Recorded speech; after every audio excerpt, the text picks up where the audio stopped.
देखिए 17 नंबर प्रश्न पर ध्यान दीजिए। जैसे कल 16 बताए थे, तो 16 में क्या था कि किस्त की राशि भी समान था और बीच में दो किस्तों के बीच में समय अंतराल भी सेम था। तो सीधे किस्त के अनुपात में हम लोग क्या किए, तो ब्याज के राशि को बांट दिए। लेकिन जब किस्त की राशि भी अलग अलग हो और दो किस्तों के बीच में जो टाइम पीरियड है वो भी अलग अलग हो, तो फिर ब्याज को किस अनुपात में बांटेंगे, तो वो देखिए कैसे होगा। सवाल कहता है कि एक मशीन की नगद कीमत 20,000 है, यानी अगर हम नगद में खरीदना चाहें तो 20,000 में खरीद सकते हैं, लेकिन उसका किराया क्रय मूल्य 23,000 रुपया है, जिसका भुगतान निम्न प्रकार किया गया है। मशीन की सुपुर्दगी के समय 3,000 दे दिया, तो वो 3,000 पर तो ब्याज का कोई चर्चे नहीं होगा, क्योंकि डाउन पेमेंट पर ब्याज लगता है जितना राशि बाकी होता है, उधारी होता है उस पर। लेकिन 3,000 सब खरीदते समय दे दिया तो वो डाउन पेमेंट हुआ, उस पर ब्याज का तो कोई चर्चा नहीं होगा।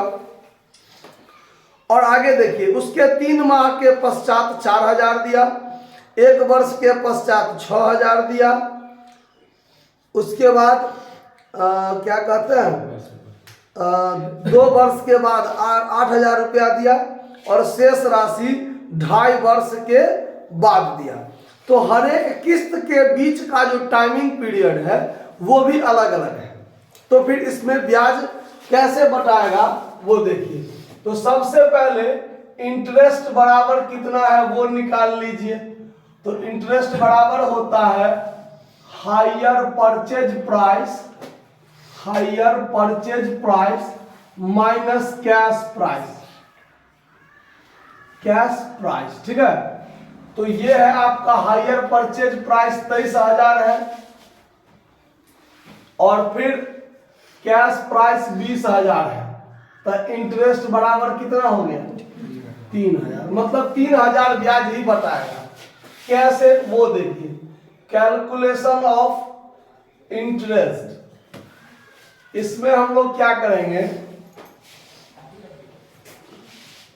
तो नंबर ऑफ किस्त के टाइम, किस्त की राशि के समय जो हमारा ड्यू अमाउंट है, उसके बाद कैलकुलेशन ऑफ इंटरेस्ट इसमें हो जाएगा, और फिर इंस्टॉलमेंट माइनस इंटरेस्ट बराबर कैश प्राइस। इसमें लिखेंगे हम लोग नंबर ऑफ इंस्टॉलमेंट, इसमें लिखेंगे इंस्टॉलमेंट, फिर इसमें लिखेंगे ड्यू अमाउंट, यानी बाकी कितना है। अच्छा, एक चीज छूट गया, यहां पर पीरियड दीजिए, कितने समय का ब्याज लगेगा, पीरियड। उसके बाद देखिए 1-2 कॉलम और छूटा हुआ है, यहां पर प्रोडक्ट मतलब गुना, किस में, तो जो ड्यू अमाउंट है, ड्यू अमाउंट गुने पीरियड, ज्यादा जगह ले लेगा ये, इसको ऐसे नहीं ऐसे लिख लेते हैं। यहां लिखते हैं प्रोडक्ट, जिसमें लिखेंगे ड्यू अमाउंट गुने पीरियड, ठीक है। उसमें उसके बाद रेशियो तो इसी पर काम हो जाएगा। उसके बाद इंटरेस्ट, उसके बाद होगा तो और एक कॉलम बढ़ा लीजिए। वैसे इस कॉलम की जरूरत नहीं है, लेकिन जानकारी के लिए कि इंस्टॉलमेंट माइनस इंटरेस्ट बराबर सीपी यानी कैश प्राइस, इसका चर्चा कर लेते हैं। अब देखिए क्या गो किस्त का दिया हुआ है, 4 गो किस्त की बात है, तो 4 गो लाइन खींच लीजिए। थोड़ा दिमाग लगाने वाला बात है, गौर से देखा कीजिए।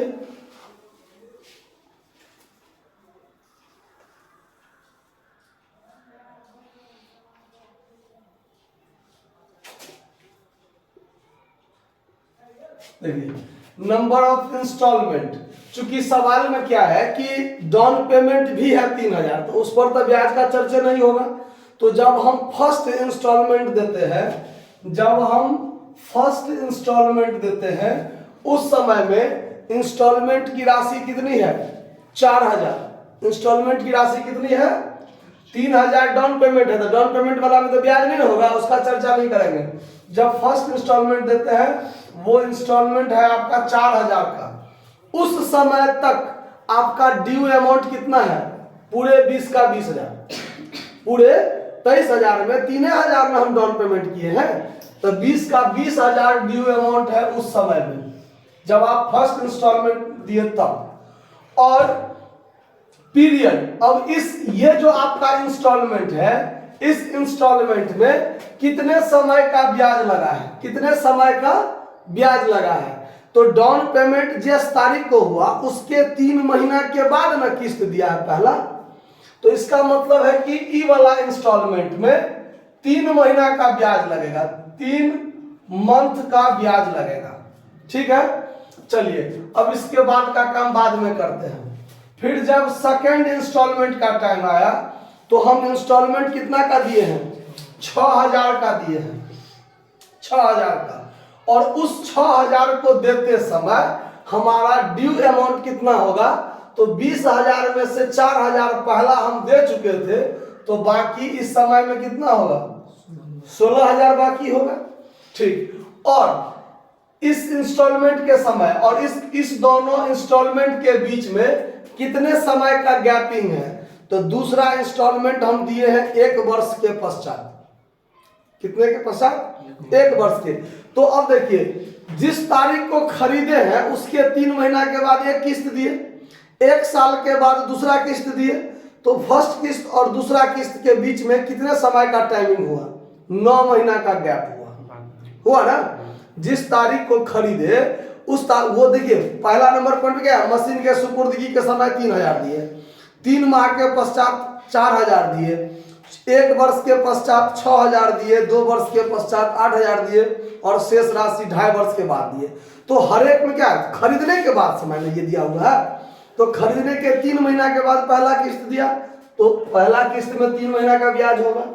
दूसरा किस्त हम 1 साल के बाद दिए, तो पहला किस्त जो 3 महीना के बाद हम दिए उसके 9 महीना के बाद तब ना 1 साल पूरेगा, तो इसमें 9 महीना का ब्याज शामिल होगा, यानी 9 मंथ का ब्याज। उसके बाद जब हम तीसरा किस्त चुकाए तो तीसरा किस्त कितना का दिए हैं? 8000 का दिए हैं, तीसरा किस्त 8000 का दिए हैं। और जब हम ये किस्त दिए उस समय में हमारा बकाया अमाउंट कितना था? तो 16000 में से ये 6000 दे दिए, उस समय में हमारा बकाया अमाउंट कितना होगा? 10000 होगा। चलिए, और ये जो किस्त हुआ है ये हम कितना दिए हैं? 2 वर्ष के पश्चात दिए है ना, यानी इस दोनों के बीच में कितने महीना का गैप था? 12 मंथ का गैप हुआ ना। उसके बाद शेष राशि 2.5 वर्ष के पश्चात, तो अब शेष राशि तो फोर्थ किस्त के समय हमारा किस्त कितना का होगा वो देखिए। 10000 में से 8000 जब हम दे दिए हैं तो इस समय में बाकी रुपया कितना? 2000। मतलब किस्त भी 2000 का होगा और बाकी रुपया भी कितना का होगा? 2000 का होगा। और इस दोनों के बीच में 2.5 वर्ष के बाद दिए हैं, मतलब जब हम खरीदे उसके 2.5 वर्ष के बाद दिए हैं चौथा किस्त, तो तीसरा और चौथा के बीच में कितने समय का गैप होगा? तो 12 महीना के बाद, चूंकि इसमें 12 महीना के बाद हुआ, और उसके बाद है 2.5 वर्ष के बाद, तो 2 साल तो मेरा पुड़ गया ना, 3 9 12 महीना 12 महीना 2 साल तो पूरा हो गया। और इसके बाद फिर 6 महीना के बाद ना हम लास्ट किस्त दिए होंगे। समझ में आ रहा है? कहीं किसी को दिक्कत? चलिए, ये 4 कॉलम हो गया। अब देखिए, अब प्रोडक्ट जो होगा, अब 20 जितना बाकी है उतना गुने पीरियड, तो 20000 गुने 3 60000, 16 90 144, इतना 10000 गुने 12 1,20,000, और इतना गुने ये 12000। अब देखिए, ये जो मंथ से गुना करके ड्यू अमाउंट में किए हैं, उस राशि पर हमको उसका जो अनुपात हुआ, इसका जो अनुपात हुआ, उस अनुपात में हमको ब्याज बांटना है। ये 3000 को इस अनुपात में बांटना है। अब इस अनुपात में हम जब बांटेंगे तो अगर ये अनुपात 60,000, 1,44,000, 1,20,000 और 12,000, तो ये अनुपात अगर ऐसे रखें तो ये थोड़ा लंबा जाना भारी लगेगा, क्योंकि 3000 में गुना करेंगे 60,000 से और टोटल को जोड़ के भाग देंगे। तो अगर मान लीजिए ये आपस में कट के कोई अनुपात आता है तो अनुपात निकाल लेंगे, और लगता है कि कट जाएगा तो यहाँ पर एक कॉलम हम बढ़ा दिए बीच में और यहाँ पर रेशियो निकाल दिए। तो रेशियो क्या होगा, 12,000 से एक मरतबे कटेगा, 12,000 को 10 से गुना करेंगे तो 1,20,000 होगा, तो 10 हो गया, 12 बढ़न ये कट जाएगा और 12 पंचे 60 कट गया। मतलब ये अनुपात थोड़ा क्या हो गया, छोटा कर लिए। समझ में आ रहा बात, अनुपात क्या किए, थोड़ा छोटा कर लिए। अब हमको इंटरेस्ट निकालना है, तो अब क्या करेंगे, 3000 गुने 5 और भागा देंगे ये पूरा से, तो 12, 5, 17, 17 1 18, 10, 28। यहाँ पर फिर 3000 गुने 12 भागा 28, 3000 गुने 10 भागा 28 और 3000 गुने 1/28। अब इसका कैलकुलेशन कीजिए फटाफट। तो 3000 गुने 5 15,000, अब भागा कर दीजिए 28, तो बराबर में होगा 535 रुपया 71 पैसा। देखिए है 536 रुपया, तो अप्रॉक्स में हुआ ना, तो यहाँ पर हो जाएगा 535 रुपया, 535 रुपया 71 पैसा। तो इसका मतलब हम 536 रुपया मान लेते हैं। फिर करेंगे तो 12 या 24,000 भागा 28, तो 857 रुपया 14 पैसा, 857 रुपया 14 पैसा। तो इसको हम 857 रुपया ही मानेंगे। फिर 30,000 भागा 28, तो 1071 रुपया 42 पैसा, तो इसको भी 1071 रुपया ही मानेंगे। और सीधे 3000 भागा 28, तो 107 रुपया 14 पैसा, तो इसको 107 रुपया ही माने। समझ में आ रहा है ना कि कहीं कोई दिक्कत है। अब चलिए आगे, आंसर मिला कि नहीं मिला, 1286 रुपया क्या बीच में वो दे दिया है आंसर में।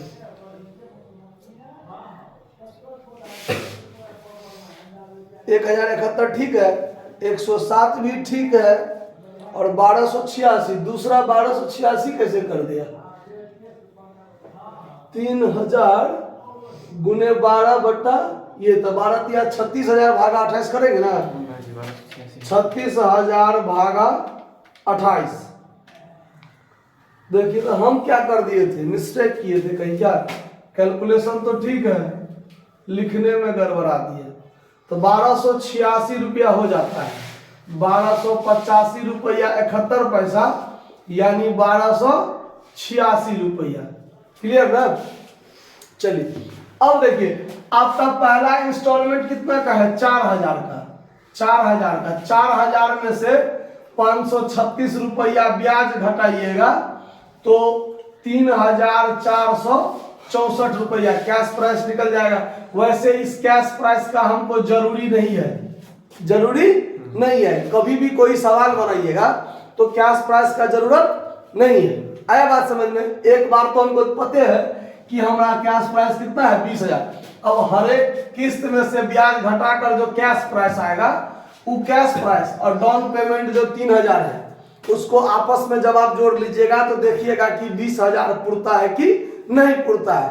तो ये प्रमाणित है, क्योंकि परीक्षा में आपको आंसर होगा नहीं, आंसर तो नहीं होगा, तो ये जांच का एक विषय है कि जांच हो जाता है ऐसे में कि हमारा इंटरेस्ट कैश प्राइस बराबर होता है कि नहीं होता है। अब यहाँ पर है 6,000 में से इंटरेस्ट 1286 घटाइए तो घटाकर होगा 4714 रुपया। फिर किस्त है 8000 में से 1071 घटाइए तो 7000 नहीं होगा, यहाँ 6900 कितना हो जाएगा 29 होगा ना, देख लीजिए 6 1 7000 मिलाकर हजार और 2000 में से 107 घटाइएगा तो 1893 होगा कि नहीं होगा। अब आप ये और डाउन पेमेंट 3000 ये पूरा को जोड़िएगा तो 20,000 आपका हो जाएगा, समझे। तो ये सिर्फ जांच का विषय है, इसका जरूरत हमको नहीं है कहीं। समझ में आया ये इंटरेस्ट कैसे बना। सो अब सवाल में कहता है कि विक्रेता की खाता बही में किराया क्रेता का खाता तैयार कीजिए। हायर मतलब in the books of hire vendor, hire purchaser account कहता है खोलने, हायर परचेजर अकाउंट कहता है खोलने के लिए। जगह का थोड़ा अभाव है, कम से कम में बना देते हैं। देखिए DRCL। अब जब हायर वेंडर के पुस्तक में परचेजर का बनाएंगे तो डेबिट से शुरुआत होगा, क्योंकि वेंडर के लिए परचेजर क्या है, देनदार है।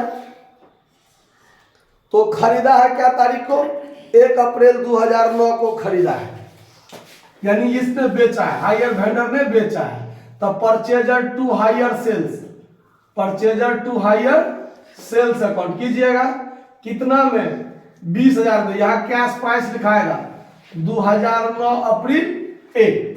अब क्या है तो डाउन पेमेंट भी 3000 हुआ है तो 2009 अप्रैल 1 को बाय कैश अकाउंट या by bank account 3000 down payment दीजिए। अब इंटरेस्ट लगेगा, इंटरेस्ट लगेगा तो क्या तारीख को, अब देखिए 2 वर्ष का खाता 3 वर्ष तक इसमें जाएगा, 2.5 वर्ष वाला बात है ना। तो हर एक साल 31 मार्च को इस खाता क्लोज करेगा। तो क्या कहते हैं, एगो 3 माह के बाद किस्त है, एगो 1 साल में किस्त है। तो यानी 2 गो किस्त हुआ है 1 साल के भीतर, तो 2 किस्त हुआ है तो 2 बार इंटरेस्ट लगेगा 3 माह के बाद। तो अप्रैल पूरा बीतेगा, अप्रैल मई जून, 30 जून को, 30 जून को यहाँ क्या लगाएंगे हम, टू इंटरेस्ट अकाउंट। पहला इंटरेस्ट कितना का 536 और जून 30 को किस्त का पेमेंट होगा। तो बाय कैश अकाउंट पहला किस्त कितना का है 4000 का। क्लियर, बात समझ में आ रहा है ना, कैसे क्या क्या हो रहा है। सो ऐसा हवे में नहीं रह जाइएगा। उसके बाद फिर 2010 मार्च 31 को पूरे साल के बाद यानी 9 महीना बाद, इसके 9 महीना बाद फिर टू इंटरेस्ट लगेगा। तो टू इंटरेस्ट अकाउंट दूसरा किस्त कितना का है 1286 और 2010 मार्च 31 को बाय कैश अकाउंट कितना रुपया का किस्त है दूसरा 6000 का हो गया। अब इसको जोड़ लीजिए, जोड़ कर देखिए कितना होता है। जो बचेगा वो इस तारीख को बाय बैलेंस CD बचेगा। इस पूरा को जोड़ के कितना होता है 21,822। कितना 21,822। 21,822। ठीक है, 21,822 इसमें से 13,000 घट जाएगा। तो 13,000 घटेगा तो कितना हो जाएगा 8,822, यही होगा ना। 2010 अप्रैल 1 को फिर यहां पर होगा टू बैलेंस BD 8,822। अब इसके 1 साल के बाद किस्त है, इसका मतलब दूसरे साल में एक ही बार इंटरेस्ट लगेगा और एक ही बार किस्त होगा, है ना।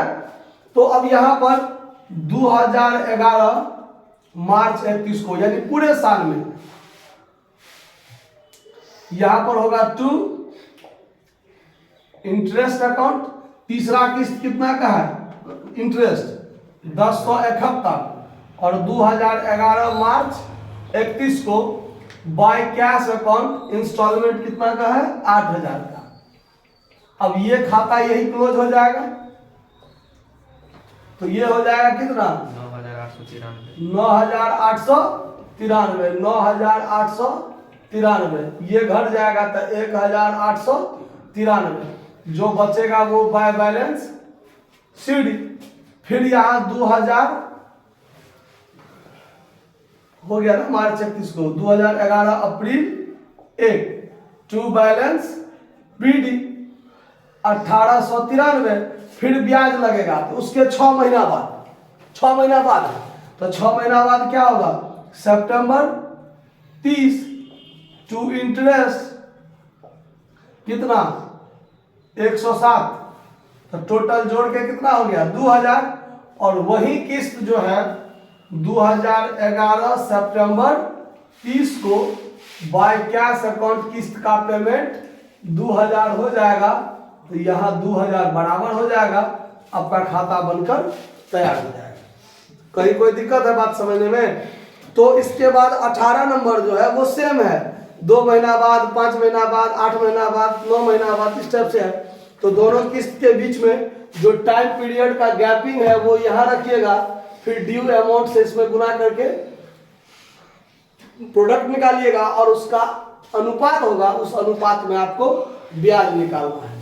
समझ में आया बात? पहले आप लोग बनाइएगा, नहीं होगा तो फिर देखेंगे। धन्यवाद।